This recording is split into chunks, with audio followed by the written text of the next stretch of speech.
This is Climate One. I'm Greg Dalton.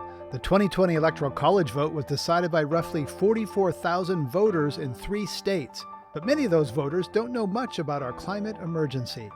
Rich Thau with the Swing Voter Project says those who want to advance the climate cause need to improve their messaging. To find the people that I'm focus grouping, people at the tip of the spear electorally, and get a lot more of the messages that they need to hear about what still can be done and get those through to them. As the recent IPCC report showed, we need to make big changes now to stave off the worst possible future outcomes. The window for action is now. The best window for action in Washington is the next 4 to 6 months. After that, maybe in 10 years. And we don't have 10 years. How much do swing voters care about climate? Climate One's empowering conversations connect all aspects of the climate emergency. Since the 2020 election, Rich Thau has been hosting monthly panel discussions with swing voters in key swing states. His Swing Voter Project has been querying those who voted for Trump in 2016 and for Biden in 2020. Joining our conversation is journalist Andrew Freedman, who covers climate and energy for Axios. So, Rich, let's begin with you. The UN's Intergovernmental Panel on Climate Change recently came out with another devastating new report, and UN Secretary General Antonio Guterres called the findings code red for humanity, adding that alarm bells are deafening and the evidence is irrefutable. Are swing voters hearing those alarm bells? They're really not, Greg. And the focus groups that we did on August 10th certainly confirmed that. We had 13 Trump to Biden voters, people who voted for Trump in 2016 and then Biden in 2020. And only 3 of them had heard the news, which had come out the day before, about the IPCC report. So for us, there was not deep penetration into their psyche about what was happening in what seemed to me to be pretty major news that got a huge amount of airplay and print play the day before. Right. And tell me about these voters. These are what you call low information voters, and they told you where they get their information from. Tell us about that. Yeah, so these voters get their news from a variety of different sources. Some of them get their news from local news sources, local news organizations in the communities where they live. And by the way, these voters all live in among the 10 most competitive 2020 swing states. So we're not talking about people in Alabama, for example, or in Massachusetts. We're talking about upper Midwest and places like Arizona, Texas, Georgia, Florida, North Carolina, and so forth. So they get their news from either local news sources, or they get their news from CNN or Fox, from cable news and elsewhere. But the thing is, they seem to be missing some of the biggest news stories that are out there. And last month, for example, I asked about what was happening with the transportation bill winding its way through Congress. And most of them hadn't heard that there was such a bill going through Congress. So for me, this becomes sort of one sort of dispiriting conversation after the next, where you realize that certain things don't get through, but certain things do get through. For example, all the respondents a month ago, back in July, knew that that a building had collapsed in Surfside, Florida. So that hadn't escaped their notice at all. But some of the big, longer-term issues, the things that have great political relevance, like how many trillions of dollars Congress is going to spend on infrastructure, for example, they're not paying close attention. Yeah, TV's drawn to those dramatic stories. In the focus group, you played a 2-minute clip from the CBS Evening News that highlighted the recent UN report as code red for humanity. Let's hear that clip. Scientists say the planet is warming faster than at any time in at least 2,000 years. Climate change is a problem that is here now. Nobody's safe, and it's getting worse faster. Clip goes on with greater detail, laying out the evidence. First of all, Rich, this was on mainstream network news, yet it seems like very few people knew about it. Yeah, we had people say, for example, well, I don't have time to watch the nightly news. I have people who said they heard little strands of this information here or there, but they hadn't heard a report like this one that pulled it all together. So to me, I think that's also part of it, is that they're hearing individual notes, but they're not hearing the whole song. Right. There was one respondent who said he had heard about drought in the West, but he hadn't heard about floods in the East. They hadn't kind of put together the whole country. One of your panelists, Greg L. from Pennsylvania, said he saw the headline, but intentionally did not want to learn more. Let's listen. Come to think of it, I did see that on CNN, and it did sound pretty bleak. It did kind of gives some hope, but it sounded like we were closer to the pivot point than we thought. It's accelerating more rapidly, so I didn't want to read the article. Didn't want to read the article, Greg. The news was too bleak. Too bleak, yeah. With all that's going on, I don't need any more. So let's get to that. How do emotions play into news that gets through and what doesn't? This was really interesting for me, and I want to get to Andrew in a minute here about the work that we do dispersing information, whether if people's emotions are preventing them from hearing our work. Well, that was the thing, Greg, that was so interesting. One of the questions I thought was the set of answers to the questions I thought were most interesting had to do with sort of emotionally how they deal with this. And I asked people which of three categories they fell into, whether hearing this kind of news caused them to want to take action. And 4 of them said that. 3 of them said it immobilized them, that they just found it so overwhelming they couldn't react. And then 6 of them said they basically avoid it. So you got 4 out of 13 basically who are responding. And by the way those people respond is to find plants they don't have to water as much in their garden, buy more sustainable products, not buy things with palm oil, for example. And those are the examples we heard, and recycling, of course. Recycling always comes up as the way people contribute and try to deal with climate change. So again, you look at the totality of what people do or say they do or are willing to do, and frankly, in my estimation, it doesn't add up to a whole lot. Andrew, I'd like to get you in here because this is the moment where I question whether I'm doing the right job. You know, you put out interesting articles on Axios that are tagged 1-minute read or 3-minute read as a long one. How does this make you feel about the information we're putting out as media people? I try not to think about it too much. It's depressing. I think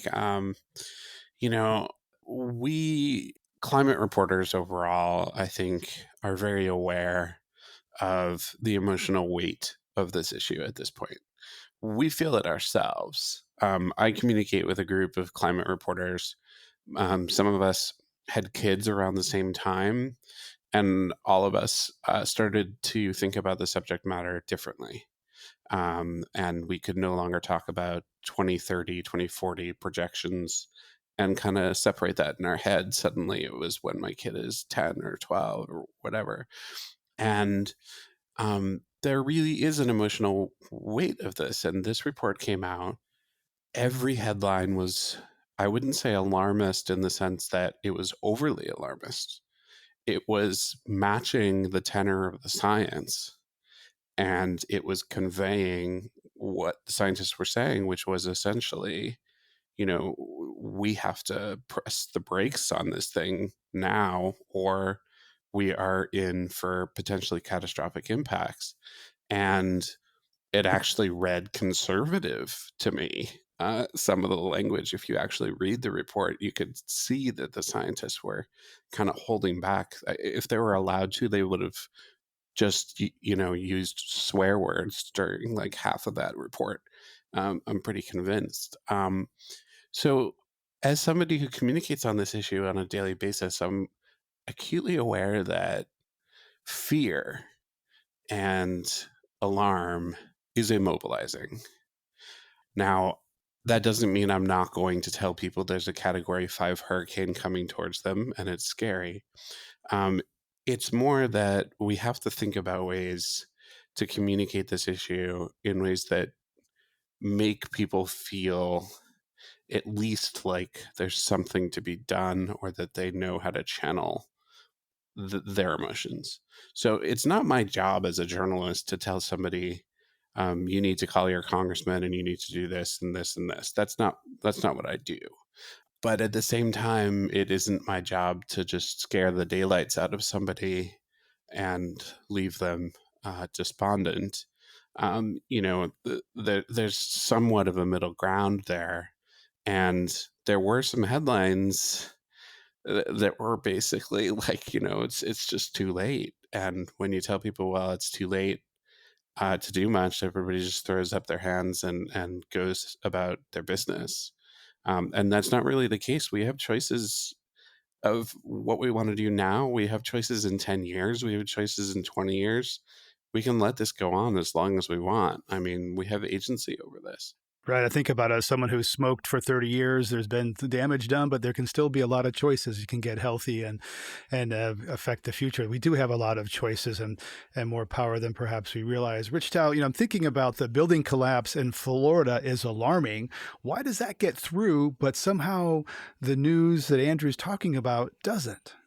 Oh, wow.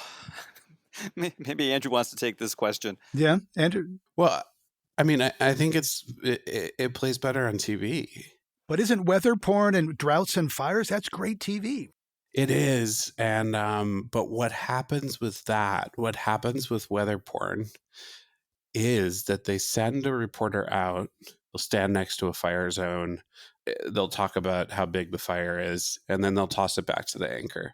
They don't make the connection to climate, not explicitly.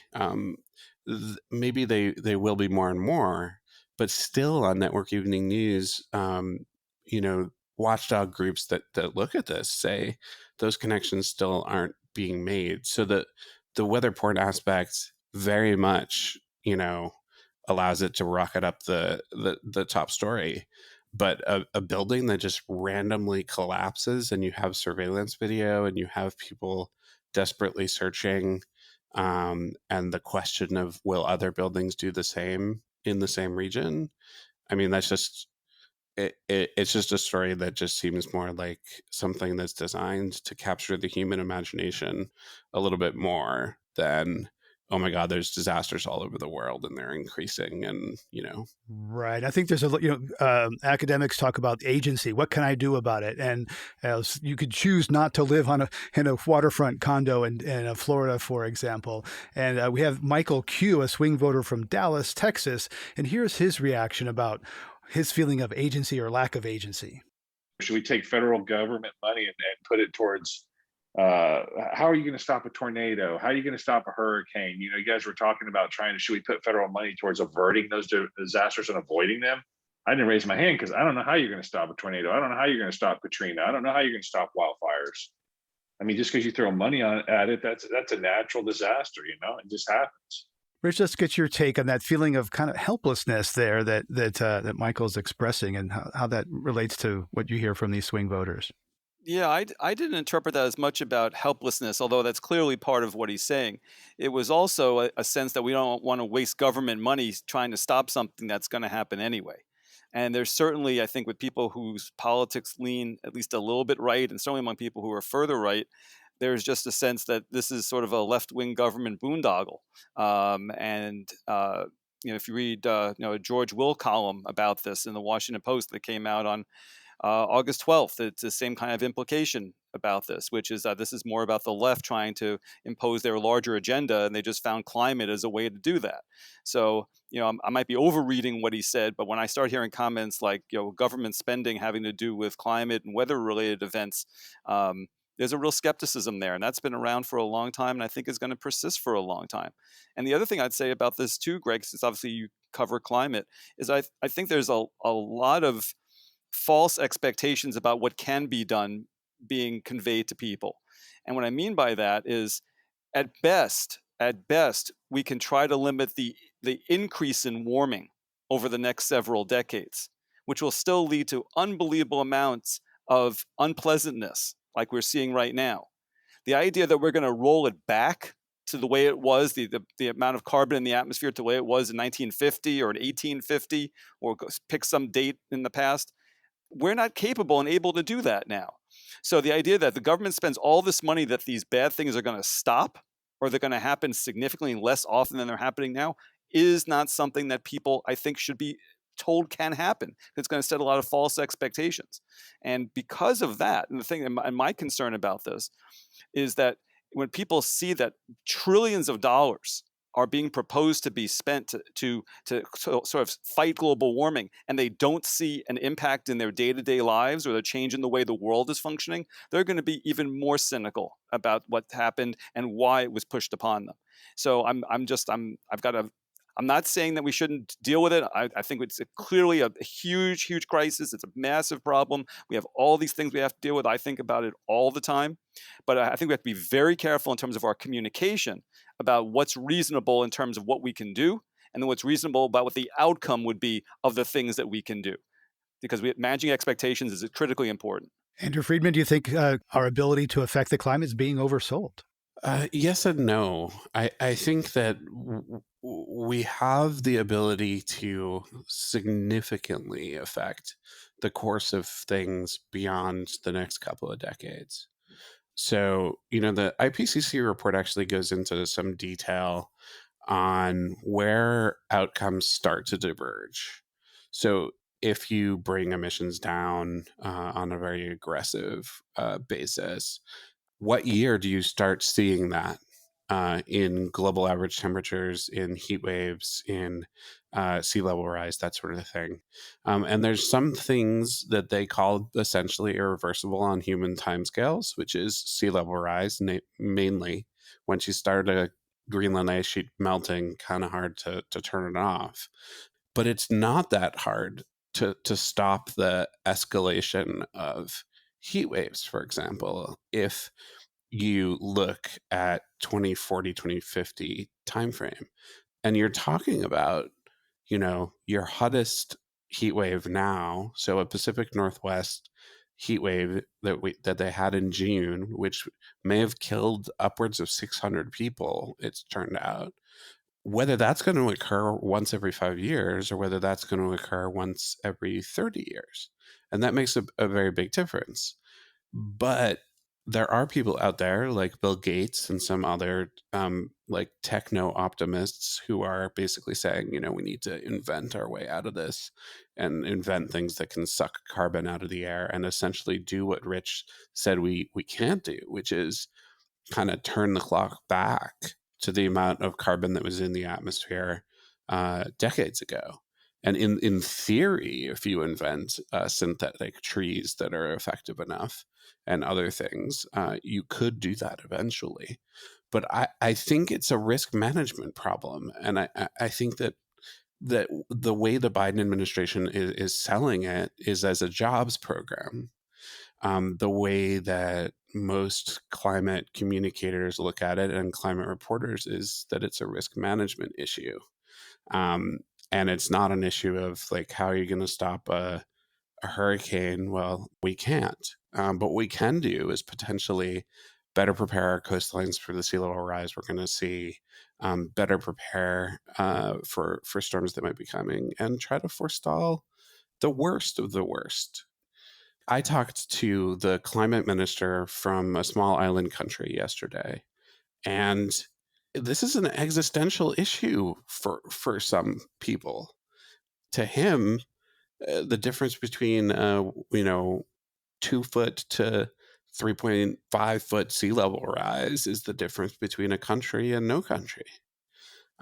So if we can modulate that by reducing emissions through 2050, and then we affect the outcomes beyond, that's big. But is that going to affect people? Be seen in people's backyards the next 2 to 3 years when the next presidential election comes? No. So the political payoff question comes in there. You're listening to a conversation about how voters in swing states are feeling about climate. Coming up, journalist Andrew Freedman reflects on the way people choose to engage with news about climate disruption. So that's why it was so enlightening and so depressing to be part of this focus group, to see how much people knew or didn't know and how much people switched off at the opportunity to know more. That's up next when Climate One continues.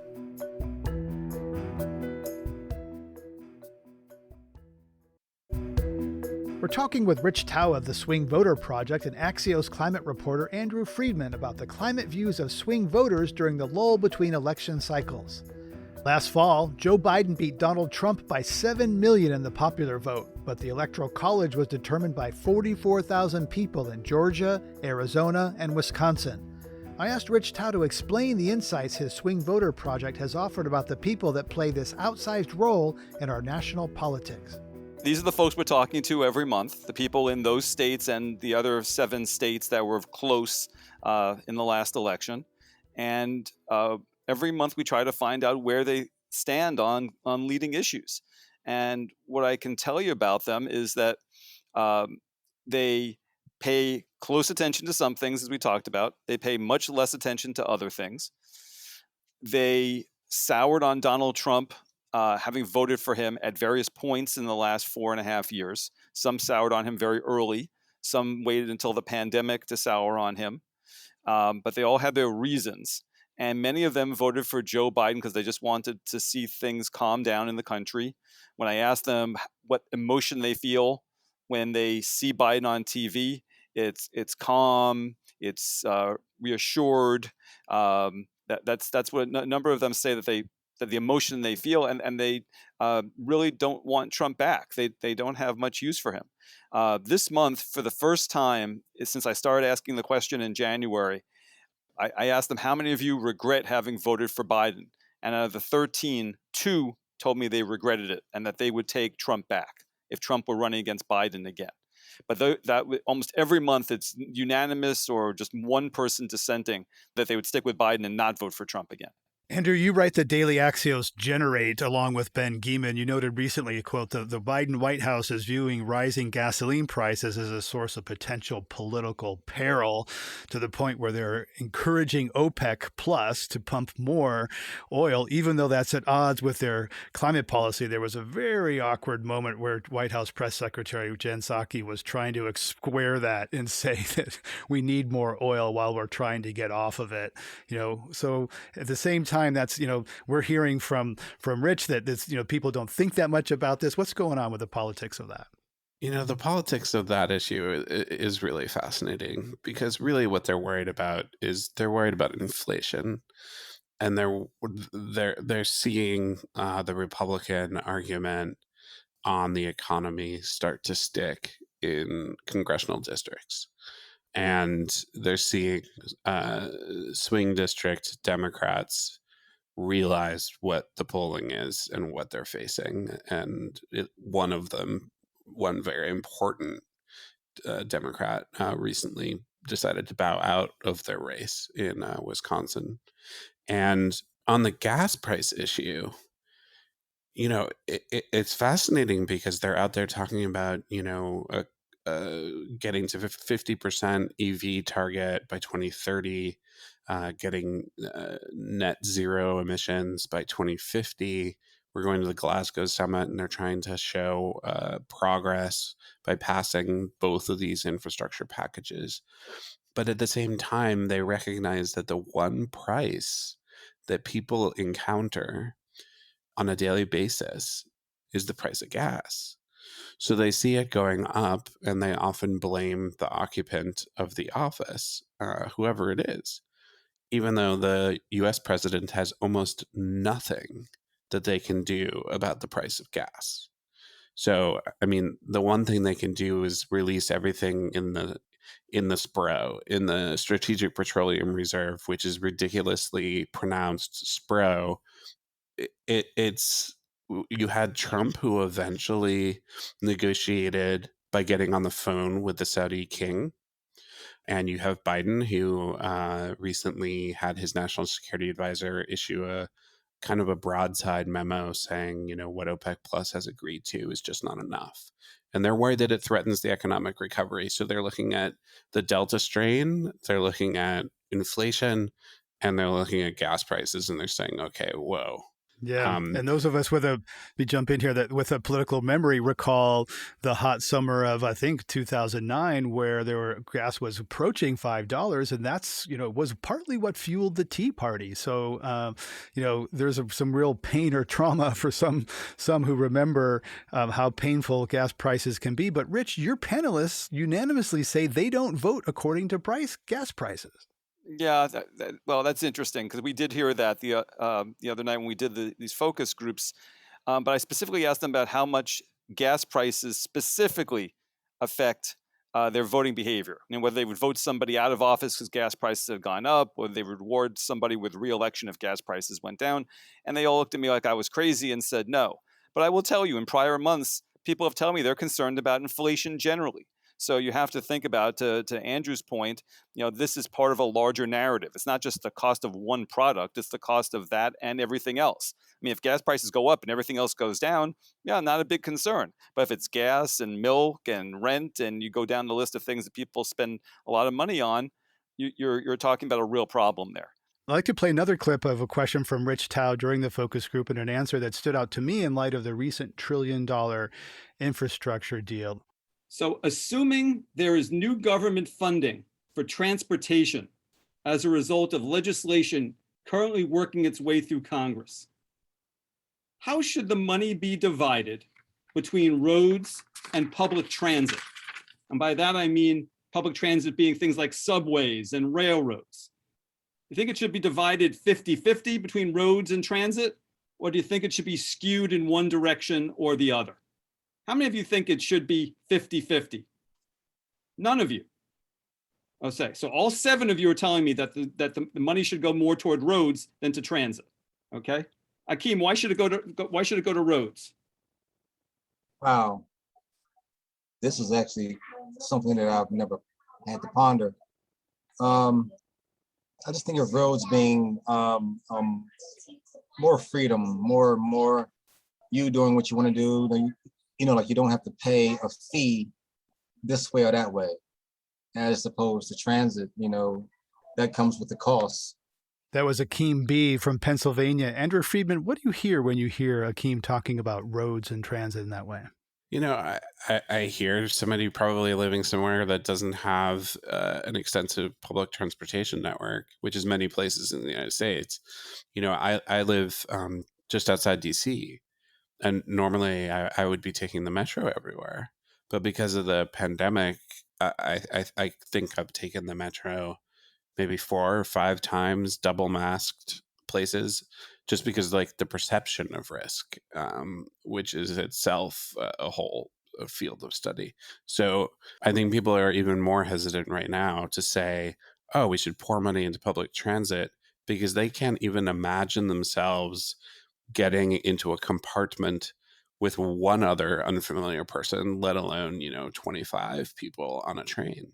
Yeah, I think it's interesting that he sees transit as having a cost, whereas driving a car is free, even though he pays, taxes when he buys gasoline for the roads. But somehow that's less visible than a transit ticket. I want to get back as we approach the end here. There's more than one panelist expressed feeling stuck and getting back to this kind of perception emotion that I think underlines a lot of this as we're talking about. Here's Ann B. from Arizona. I'm a native to Arizona, so I've been here over 50 years. And I have physically seen the differences over the years, especially over the last probably decade or less. But so I know that it's real, but it doesn't make me go, oh my gosh, I've got to go out and completely change my whole lifestyle and go that way. But I also know I can't ignore it and avoid it because I see it. So I'm kind of in that stuck phase of you can't deny what you know. Hindsight's 2020. I've got to, you've got to accept it, but it causes anxiety. It causes, stress because you can't avoid it. You can't deny it, but I don't see me going out and moving into the forest and living off the land. That's Ann B. from Arizona during this focus group here of swing voters with Rich Thau and Andrew Freedman. Andrew Freedman, that brings up for me Al Gore's frog in water that's, warming so slowly that it doesn't make the frog jump out of the pot. Yeah, except right now we're warming so quickly that there are people around the world who are jumping out of the pond and moving. But it really struck me what she said, because people are anxious. People do see it. They don't see it everywhere. These both of the focus groups most recently showed that not everybody responded by saying, extreme weather's getting worse where they are. More people did perceive it globally, that they're hearing about more natural disasters and extreme weather events globally. But, you know, to me, it kind of took until people in the focus groups knew somebody affected by one of these disasters for them to really kind of get it. Somebody knew somebody in the heat wave in the Northwest. Somebody knew somebody who had to evacuate due to a wildfire in California. Another person had a parent who had to evacuate because of a hurricane in Florida, and they were worried about how many hurricanes they had last year. So, yeah, you know, people are like that. Our risk perception is off. You know, we worry about the thing that's right in front of us. We don't worry about 10 years from now, 20 years from now. That's just the way we're built. But part of it is there are so many things that are out of our control over this. I mean, it's not going to solve the issue if my wife and I suddenly become vegetarian, and also buy an electric car and also stop flying and stop at one child. Like, that's not going to solve the issue globally. But studies do show that it actually has an impact on people around you. It actually makes you feel more engaged. You're more likely to change your voting habits. And really what needs to happen is societal and systemic change. So what the government does, it matters. Who's in the government matters. Paying attention to those issues matters. So that's why it was so enlightening and so depressing to be part of this focus group, to see how much people knew or didn't know, and how much people switched off at the opportunity to know more, because it scared them or was depressing. Now, I get it. There's a pandemic, there's crime, there's inflation, there's a lot of bad stuff going on right now. So if you see something like on that CBS News clip, the UNEP head of the UN Environment Program, her soundbite was, "It's getting worse. Nobody's safe. You're welcome." You know, when really she should be saying, we have the chance to turn it around. We have all these opportunities to turn it around. This is what we could be doing right now. Let's go do this. So much is writing on what action happens now. And I think any climate activist and any person with a memory of what's happened on the climate issue over the last 20 years will tell you the window for action is now. The best window for action in Washington is the next 4 to 6 months. After that, maybe in 10 years. And we don't have 10 years. Which gets to as we wrap up here, the point of, can our democracy solve this? What Washington Governor Jay Inslee billed himself as the climate candidate, and his candidacy, along with Tom Steyer's, faded pretty fast. So I'd like to ask you both as we wrap up here, do you think our democracy is up to the task based on what we're learning about these swing voters that have such a key role, or does the system need to be, I don't know, say revolution is maybe too strong, but dramatically disrupted in some way? Can democracy solve? I don't even like to say solve, because as Rich said earlier, it's already, there's going to be rising temperatures no matter what we do. We're not going to solve this, but can democracy get the job done? Rich Thau. Well, what I'd say, Greg, is that I think that the people who are trying to advance this agenda, and obviously setting aside the White House, but people outside of the White House, I think have a unique opportunity that they have yet to seize. And that is to find the people that I'm focus grouping, people at the tip of the spear electorally. They're all knowable. We know which counties they're in. We could do a pretty great job if you wanted to do some data mining to figure out basically exactly who they are and where they live. Is to get a lot more of the messages that they need to hear about what still can be done and get those through to them. And I'm not just talking about running ads on network TV that are watched by people who are 75 and older. I'm talking about going where people are themselves, watching the media, getting their news, either local news, online news, whatever it happens to be, Facebook, a number of these people get their news that way, and making sure that at least 2 or 3 key messages that would drive the political conversation are seen and to whatever degree they can be internalized. But right now, this entire conversation is happening where there's a huge gap between what Biden is saying and what these people are hearing. And I think as long as that gap persists, there's not going to be the political will to do a lot of this stuff. They're going to be vulnerable to exactly what Andrew said, which is the charge of it's going to be too expensive or it's going to be ineffective and why are we bothering? It's hopeless, whatever. All the negative messaging is going to get in the way. Andrew, we got about 1 minute. Your last word, can democracy get the job done?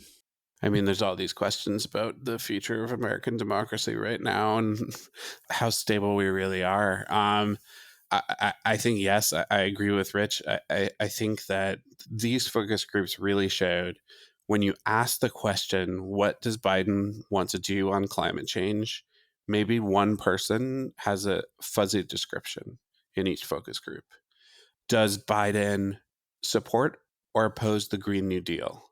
Now, keep in mind, the Green New Deal is not even a bill in Congress. It's systemic change, and it's a proposal, and Biden opposes it. These people do not know that. There are Republicans out there running ads saying the Democrats want to implement this radical New Deal that's going to come and, take away your meat, like take your steak away. They're going to be vulnerable to that type of messaging if the Biden climate agenda is not defined for them in some sort of message that resonates. So they think clearly the White House, the Democrats think the jobs thing will get through. I don't know that that's correct. I think that there are other messaging needs and there are outside groups that need to be doing what Rich said they need to be doing. On the messaging side, on the reporting side, we'll keep doing what we do, however feckless that is in terms of its effectiveness. I've been talking about the climate views of swing voters with Rich Thau of the Swing Voter Project and Axios reporter Andrew Freedman. Coming up, we dig into the latest climate science in the recent IPCC report and how the data might be used in the upcoming climate negotiations in Scotland. Obviously, the 1.5 and 2 degrees is on people's minds, but also in terms of just, let's say, adaptation purposes, what can we expect about the frequency of extreme events? I mean, can we have a quantification of that, even if it's not exact? That's up next when Climate One continues.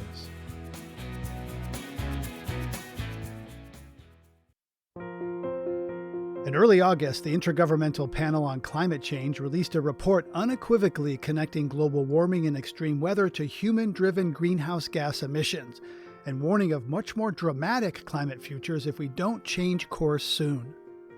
Ramaswamy is director of NOAA's Geophysical Fluid Dynamics Laboratory and professor of atmospheric and oceanic sciences at Princeton. Since 1992, he's been involved in writing and editing these IPCC assessment reports.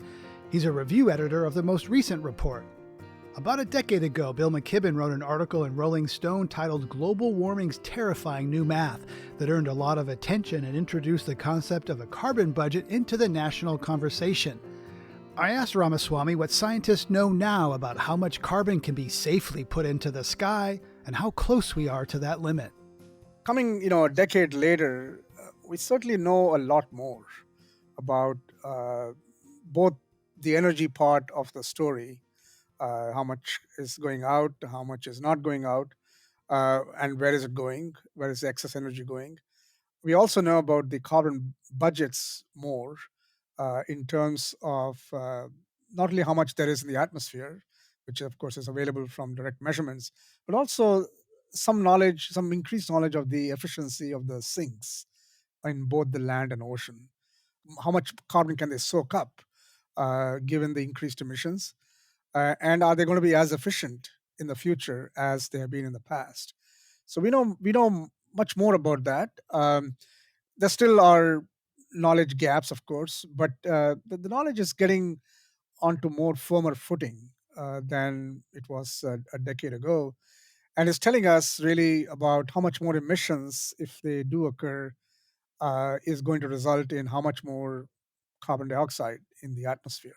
Sure. And so there's energy coming in the form of sunlight every day. Some energy is going back out, bouncing off ice or the earth. And that human activity burning fossil fuels has disrupted that energy balance or energy budget.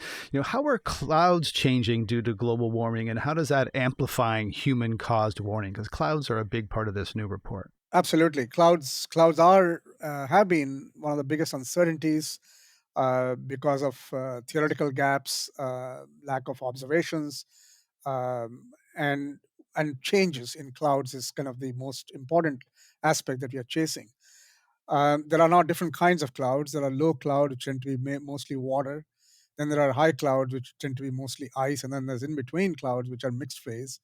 Historically, in the modeling part of the story, the low clouds have been very important in terms of determining whether clouds are going to be positive feedback or a negative feedback on the warming caused by CO2 and other gases.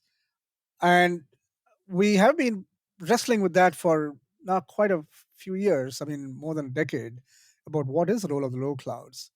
And now, for the first time, the observations, the other constraints in terms of processes, and then the theoretical understanding has improved such that the assessment, actually, this assessment AR6 actually concludes now that the sign of the low cloud feedback is likely positive, which means to say that the amplification is from the low cloud component is going to be positive, which is something that has been a question all along. So does amplification make climate change worse or better? Well, it's more warm. I mean, if CO2 is warming the climate, the low clouds are such that the change in them due to the CO2 increase is going to make the planet warmer.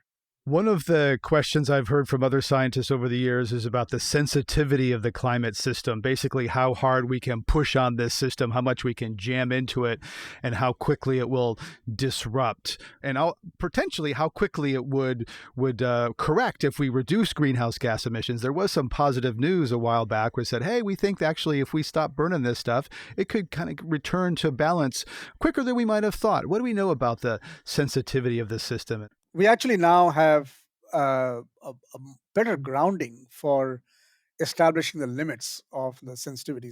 So there's still uncertainty, of course, but what has happened is that now, instead of relying entirely on models, there has been reliance on actually 4 different types of information. And so there's 4 lines of attack this time in the 6th assessment report actually has enabled a better quantification and a better grounding for the results that have been shown. So there's greater confidence. Greta Thunberg tweeted that this recent report from the IPCC, the 6th assessment report, is a solid but cautious summation of the current best available science. One of the observations of the IPCC and science in general, that it is inherently conservative. So tell us about you personally, put aside the IPCC. Is this document underplaying the real risks? Right. IPCC does pride itself on doing the best assessment based on the literature in front of them. And I think they do that.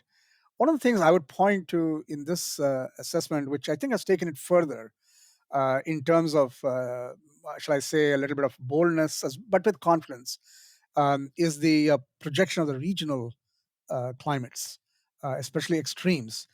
And not only extremes, but also compounded extremes.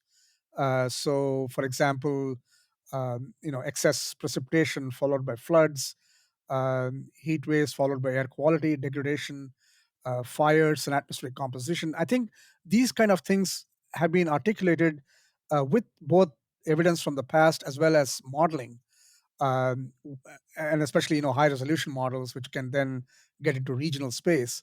So that, I think, is something that offers I would say a different kind of information level, more than the global mean centric or even continental-centric things in the previous assessments. Right. And that's the kind of information that policymakers can act on, say, like, oh, what's going to happen in my city or my state? Tell me how high I need to build that seawall. You mentioned earlier about, we don't know how the sinks are going to operate, if they're going to be as active as they have been in the past. And according to the report, one thing that just, made my jaw drop when I read this was that ocean heat uptake accounts for about 91% of the total energy change. And if oceans were not absorbing so much of the heat that we're pumping into the atmosphere, that average would be 120 degrees, double. So the oceans are really saving us from so much. But how much can the oceans absorb? Yeah, that's a good point. I think, and in fact, the one region on the Earth where it's really acting like a big soaker of both heat and carbon is the deep Southern Ocean, the high latitude of the Southern Ocean, where there is this very deep convection, which occurs just around the Antarctic, near the Drake Passage. And that is drawing in enormous amounts of heat as well as carbon. So that's one region. But overall, in the global oceans, the heat uptake is a very significant quantity. In fact, of all the indicators of climate change, that heat going into the ocean is kind of the most raw indicator of anything serious happening to the climate system, because the ocean is a vast body, vast volume, and it is kind of, if its heat uptake is increasing globally, that means there is so much heat that's available to, cause a lot of changes in not just oceans, but also the ocean atmosphere. Interactions can cause changes in the atmosphere. And in the past, some of the IPCC reports have been criticized for overlooking some key points where the scientists couldn't agree. So, for example, perhaps the Antarctic ice sheet or those sorts of things. There have been some footnotes that were really big, said, have forest fires been included? We're seeing fires all over Europe. We've seen them in the Amazon in recent years, North America, Europe, everywhere seems to be on fire. Those are trees that have been storing carbon going up in smoke. Has that been adequately considered in this report? It has been. I think it's one of the instances of the compounded extremes that are being talked about, mainly because, you have droughts, heat waves affecting the carbon storage in the trees, and then it's very susceptible to a burn very easily. And so that causes a fire. So they are being accounted for. I think the one thing with the fires is we have to still get the fuel, what's the carbon fuel in the tree, in the vegetation, in a more detailed manner. Because I think that's one area where we tended not to look at very closely and do the budgets. So that is an area that requires budgeting so that you can find out how much carbon is getting stored. This is particularly true in Alaska, for example, where the carbon has been stored, and then Alaska has been getting to record high summer temperatures. And so that is really proving to be a very easy ground for the burning of forests. So there are some observations that we can bank upon. The models need some significant improvement in that regard. Ramaswamy is director of NOAA's Geophysical Fluid Dynamics Laboratory and professor of atmospheric and oceanic sciences at Princeton. He's been involved in the IPCC for a long time and is review editor of a chapter of the most recent report. Professor, how do you hope that this information will play into COP26, the upcoming climate summit in Glasgow, where the world will come together to move forward on the Paris Climate Agreement? Great question. I think it's going to play a very significant role. It will be very visible. For example, the World Meteorological Organization and the IPCC are going to have a pavilion at COP26, which is going to focus on the decadal prediction and what does, for example, the next few decades are going to bring. What are they going to bring? Obviously, the 1.5 and 2 degrees is on people's minds. But also in terms of just, let's say, adaptation purposes, what can we expect about the frequency of extreme events? I mean, can we have a quantification of that, even if it's not exact? Just the frequency. I mean, is it going to be like Category 5 storms now, 3 in a decade instead of maybe one in a decade, 20 years ago? Can we get information on them? I think that's the question that's being asked at the international level and even at the national level in the US, as well as in places like UK and a lot of countries in Europe. I think the question is rising to the level of, hey, what can you tell us about how I can cope with any extremes happening in some part of my country? What can we say about these regional happenings? And it's not just the frequency of occurrence, but also the spatial extent. For example, are hurricanes now going more poleward? Are they going more towards landfalling? What happens if they hit land? So how often do they hit land? And then there are other things like, what I would call very on a more local, on a much more local scale, are things like tornadoes and severe storms like in the Midwest. So there are lots of questions that, people who are making decisions are asking. And this would be a focus, I think, heavily in the COP and on how well the scientific community as well as the impacts community, how well can they give us information on these regional extremes, such that there can be adaptation measures put in place for them. We're sitting here talking about this. It's all pretty dark, and some people have said, "Yeah, this report tells us what we already knew." How screwed we are. Any bright points in this? I don't think it's dark. I think there is more information coming along. I mean, it's information coming along as best as human minds can build it up and assimilate it. So there are some, I think, early alerts kind of thing coming along. So it's like, early information is a good thing to have up our sleeve to adapt to. If politicians and governments, early information is useful if humans and politicians respond to it, but we haven't listened to the scientists for a couple of decades. Right, and as the sort of system gets more and more into a phase where the forcing becomes very strong and overcomes internal variability to get you a stronger signal, I think some of the things are maybe able to forecast them better than before. The thing that we are kind of getting from the impacts people and climate risk people is this early information also helps them to decide how to cast investments. And the earlier, the investment bodies have this information, whether it's nations or private sector, they feel that that's very useful for them to get this information. Of course, the information has to be accurate, but I think that is kind of a way where communities are coping, are learning, are planning strategies on how to deal with this information that comes in early.